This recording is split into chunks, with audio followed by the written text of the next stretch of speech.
Yo, what is up, everybody? Welcome back to Watch Darius TV. I am back with another review, and this one is of Gen V Season 1, Episode 7-6. If you like this video, like, comment, and subscribe, and share the video for all things Gen V. Now, let's begin with this episode review. So, this episode was basically just like the name of the episode. It was sick. This was one of the craziest episodes so far I've seen of Gen V. A lot of things happened that I was completely unexpected. Just, really a lot of twists and turns going on. So the episode starts with a soup being put into a cell with other soups. This is to take place in the woods, where they're experimenting on people with powers, all the students that have the, powers and stuff like that. And one of the soups is named Andy. He's completely mutated. It's showing how far this virus can go, how it completely mutates its victim into whatever the heck this mutation is, and so just basically showing how far this stuff can go. Dean Shetty wants the virus to be airborne, wants every soup to be able to get it. Dr. Corso doesn't think that Vought wants this.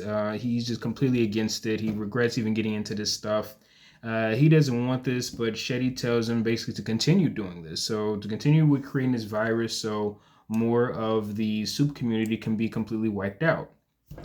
Kate calls Shetty up to meet up so they can discuss some things. This is a plan from the gang. So Kate can read her friends' heads and stuff like that, read their minds, and hear that they basically don't trust her. Even though she's on their side, she's completely decided to turn against Dean Shetty. They still do not trust Kate. She's done so much damage for them to fully trust her anymore. Jordan and Marie, they basically argue over Kate. Jordan doesn't trust Kate at all, but Marie's sort of trying to look at things from a brighter side. And then, of course, they kiss. Jordan tells Marie that, he or she or whatever Jordan's character identifies as, says that they have a key to Dean Shetty's office. Jordan has a plan to expose the Woods and Marie, and feels that basically Victoria Newman from The Boys can be able to listen to them. So that's Marie's plan. Jordan wants to go to Dean Shetty's office, and Marie basically decides to go to Victoria Newman about the virus thing going on. So they decide to work together to deal with this situation.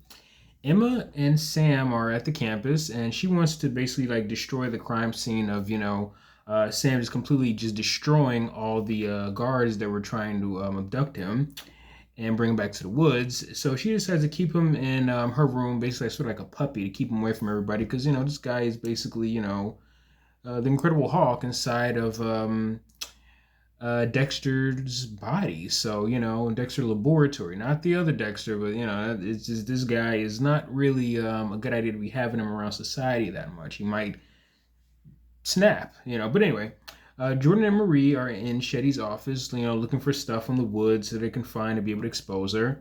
And they find something about Shetty's family dying in some type of plane crash. We'll get into that later on in the episode. But anyway, Dr. Corso, he comes in and they completely hide, And he just so happens to come in talking about the virus and what it can do to the soups out loud, of course, why wouldn't he? But, we find out he's drunk. And he decides to take a leak inside Dean Shetty's liquor bottle, and just leaves it there. And, he decides to walk out. And there's that. So basically, Marie and Jordan ended up hearing him talking about this virus thing. So that was pretty good, a little exposition there for them to be able to find out more about the virus. And just so happens that he was talking about it loud for them to hear. But anyway, Shetty meets up with Mallory from The Boys. So I love seeing characters from The Boys popping up on the show. Shetty needs her help basically to spread the virus. Mallory completely disagrees with this and tells her this won't bring back her family.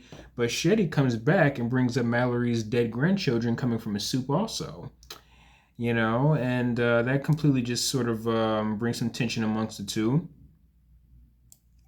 So I get the feeling that with Dean Shetty, I've been thinking about her character a lot in this series, and so Dean Shetty is sort of like one of those villains that wants revenge on the soups because her family died. So she seems like she's like your typical villain in fiction who wants to wipe out a certain species out of a form of revenge, or maybe they want to wipe out a certain species with some type of virus or something like that, kind of like William Stryker from the X-Men movie. Or maybe if anybody ever watched that TV show True Blood on HBO, There was a character, Governor Burrell. He was like the governor that wanted to unleash a virus. I forgot what it was to wipe out, to get all the vampires sick and stuff like that. So I'm assuming that she's sort of that typical villain that wants to release a virus to get back at a certain group of people. Hold on. Okay, so sorry about that, guys. So anyway, like I was saying, so Mallory says there's one man that has her same rage that Dean Shetty has when it comes down to just wanting to wipe out all the soups. I'm assuming she's basically making a reference to Butcher from The Boys. So, Mallory completely rejects Shetty's plan, and Shetty just walks off and leaves. We find out that Mallory was secretly recording her for somebody to basically watch after her. So I don't know who that was. Maybe Mallory was possibly working with Newman. I'm not sure. I guess we'll probably find that out. Yeah. So anyway, Sam, he's completely acting a fool in Maria's room. He's playing around with her clothes from when she's tall to big and all of the stuff like that. Just acting like a weirdo. Then he sees the students are out in the hallways. They're having fun playing, which is something he doesn't seem to understand from being locked up in the woods. One student says to Sam that, we're soup, so we could do whatever we want. That pretty much sums up the TV show The Boys with the seven. They basically do whatever they want, so. And I also like that quote. That was just a really nice bar, we're superheroes, we do whatever we want. I thought that was pretty cool. But anyway, so Sam gets brought to this party by the students, led by Rufus, the weirdo, mind-controlling, blonde Quagmire character. And he's really enjoying himself, though, Sam. He seems to be enjoying himself being around his peers, being around other people that have powers. He really gets to, get out of his shell in this episode by being around other people with powers and, being able to really enjoy himself. So we see that in this episode.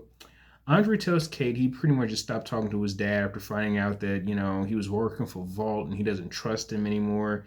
And him and Kate are watching TV and seeing Polarity, talking, and then suddenly he just starts shaking violently on TV, and Andre is scared. I think he's having like some type of seizure or something, and Kate tells Andre to basically go save his dad. So Emma comes back to her room and sees that Sam is completely gone, so she knows that this is not a good idea to be having him by himself alone in campus. You never know, he might end up, ripping a student's head off or something like that. But anyway, so Andre, he runs to where they were having this meeting at this interview. It was on campus. Andre goes, to where his dad is at. They're taking him in an ambulance, and he hops on an ambulance truck with his dad while his dad is having a seizure, and the truck starts shaking violently. Andre has used his powers to sort of control his dad and make sure this whole ambulance doesn't flip over.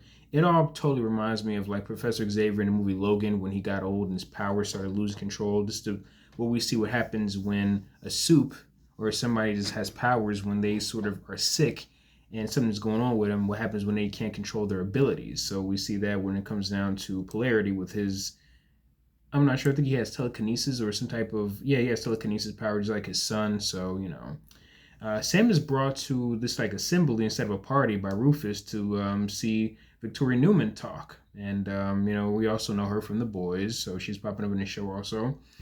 Also, the guy that she's talking to is also from The Boys. He does them YouTube videos talking about soup issues or whatever like that. So anyway, so she's questioned about Stormfront and Soldier Boy's crimes to the people, all the stuff that they've done, hurting people and things like that. And she's giving everybody her political talk about whatever. So Jordan and Marie have to find a way to get to talk to Newman. So Jordan decides to start this type of distraction where she ends up going to the girl who pretty much has exposed Emma, and she hits her so hard she pretty much just bends her jaw, something like that. But this girl can heal, so she just pops back into place. Suddenly a fight breaks out, and the guards basically leave their post and to go somehow stop these superpowered students, even though these guards are probably human, look like it. But so they, that whole thing works. Jordan's able to create the distraction so Marie can walk right into the assembly to be able to get access to Newman. A student asks Newman about Homelander basically just blasting guys' face off from last season, and Newman says he should stand trial. The whole Soup Lives Matter and, everybody wearing these red hats or whatever like that, it's clearly all a parody of BML and MAGA hats. It all pretty much looks like they ripped all this from 2020. But anyway, so back to the whole student talking about Homelander should it be on trial. I'm guessing that that's going to be maybe a possible foreshadow as to what's going to happen in maybe The Boys season 4, I would assume, when it comes down to Homelander taking trial and about all other stuff like that. Should he be able to get away with just completely, killing a human right in front of everybody? I'm guessing that's going to be the theme of season 4, I'm assuming, because I know he's just not going to be able to just do this, and maybe he's going to most likely split society and have different people that's going to be against him. There's going to be people that's going to be for him. I'm guessing that's what they're going for, what they might go for in season 4. That's my theory, even though I'm supposed to be talking about Gen V right now. But that's what I think they're going to do next year in The Boys, possibly. The crowd completely turns on Newman, with Rufus is egging them on. Homelander is already controlling this crowd, and he isn't even on the show. So yeah, that's about it. I'm guessing, like I said, Homelander is completely just Jack and Magneto style when it comes down to whole soup things and superheroes this and superheroes that. He's all for people with powers and just screw humans. So like I said, he's totally acting like a lot like Magneto. I would say like Magneto meets Superman, I'm assuming. Marie finally gets to talk to Newman, and Newman already knows her and wants to talk to her. So there's that scene. Emma meets Jordan, who's also looking for Sam, and they find him finally, and Sam is completely enjoying himself, and but has to go back into hiding. He's enjoying being around on campus. He's really understanding a lot of Homelander viewpoints of how powerful he is. So he's almost becoming very self-aware, which is kind of dangerous because this guy can completely turn on the humans and be tearing humans apart. So it's probably not a good idea for him to be following the likes of somebody like Homelander. Kate sees Dean Shetty at home. Dean Shetty finally comes home and Kate sees her. Kate says she's being controlled by Shetty, and Shetty convinces Kate to stay on her side. With the sad story about her family dying and stuff like that. So it's basically sort of trying to get Kate to be back on her side, and look like it's working. Basically, it really completely convinced me. But we can definitely tell that Shetty doesn't really care about Kate that much. He just wants to control this girl. But so there's that. Newman is impressed by Marie's, sort of like her blood powers, and wants her to, sort of read her DNA. And Maria finds out that she's also a soup. And she tells Marie she got her into the school. She's the one that pulled the strings that got her in, and tells her everything she knows about Marie. She's been, looking after this girl for quite some time now. Marie tells Newman about this virus and about the woods and everything that's going on with students being experimented on. Maria tells Vault that they will basically stop her, and either she can fight against Vault or she can embrace her popularity and become the first black woman in the Seven, but she knows that, this girl is not going to be able to go up against Vault.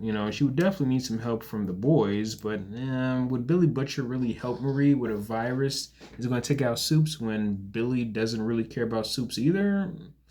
I doubt it. So, even though, this does sound a lot like his plans from the comic books a little bit, but I'm not going to get into that.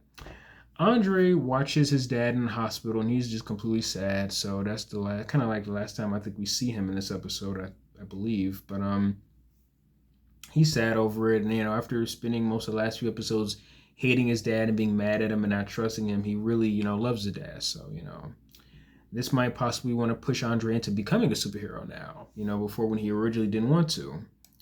The gang finally ends up meeting up at Dean Shetty's house, and Kate seems to be controlling Shetty. At first, I thought that, maybe she turned her back she decided to go back to work for Shetty, but it seems like she's controlling this woman now. And she controls Shetty to basically come clean about testing on the Soups, about everything she's been doing. Sam says that they are completely better than Soups, which, can clearly makes Emma, feel a little uncomfortable. She's clearly bothered by it. He's sounding a lot like Homelander after, going to one of those assemblies. And we find out that Homelander took down the plane that Dean Shetty's family was on. So there's that. It shows the great power that Homelander has, that he's been able to destroy so many lives. And, so it's just he's destroyed so many lives that he's been able to create a whole nother villain in another universe, in the spinoff. That's how much power Homelander has, where he can create an enemy that he's not even aware of. Shay says that the gang is completely destructive. Now she just starts going off, basically talking about how she just doesn't like Soups, and even decides to talk about the kids, saying that how they've hurt their parents, you know, how all soups are destructive. They've hurt their own parents, talking about Marie and Jordan and all of them. And then Kate ends up mind controlling Shetty to just completely off herself. I did not see that coming at all. I thought she was going to probably go back to working for Shetty, but instead she really takes this woman out. Kate tells Maria to basically not help her out, so she mind controls Maria enough to be able to prevent her from using her blood powers to save her. Maria starts to have visions of her mom when she passed away. When Maria's powers first activated, she's starting to become traumatized by that, seeing Dean Shetty on the floor bleeding out, and Dean Shetty ends up dying, and everybody's completely shocked. But Sam feels that it was justified for her to do that. So now Sam and Kate are probably going to be joining forces, I'm assuming, against humans. So there's that. I did not see that coming at all. I really did not. I thought this one was going to possibly be the overarching villain of the series, but she was taken out before the end of the last season, end of the season. So wow. So there's that. Everybody's completely shook. Then we see Dr. Corso. He gives the last bit of the virus to Newman in like this type of case in exchange for protection for his family. Of course, I already knew that she was going to end up just completely killing him. So she takes the virus, and then they end the episode with "Heads Will Roll," which is a very fitting episode, a fitting song for the end of this episode. And there's that. This was really great. There was so much stuff that happened in this episode. It was so many twists and turns. I don't have that many theories I can think of off the top of my head. I'm assuming that Kate and Sam are probably going to join forces. There would be a deadly force, you know, with Kate being able to control minds. They could be like a team, kind of like Talia Razul, I forgot her name, from the Batman series, and Bane, how they were working together, basically. I could see that. You know, Sam could be the bronze, she could be the brains type of thing going on. They're definitely going to create some type of species war, I guess you can say, with the humans versus humans. It seemed like that's what they're going for. But like I said, this episode was super dope. If you haven't caught up yet, tell me any type of thing you might think is going to happen in the comment section. And if you like this video, like, comment, and subscribe, and share the video for all things Gen V. This episode was mad sick. And thanks for watching my video.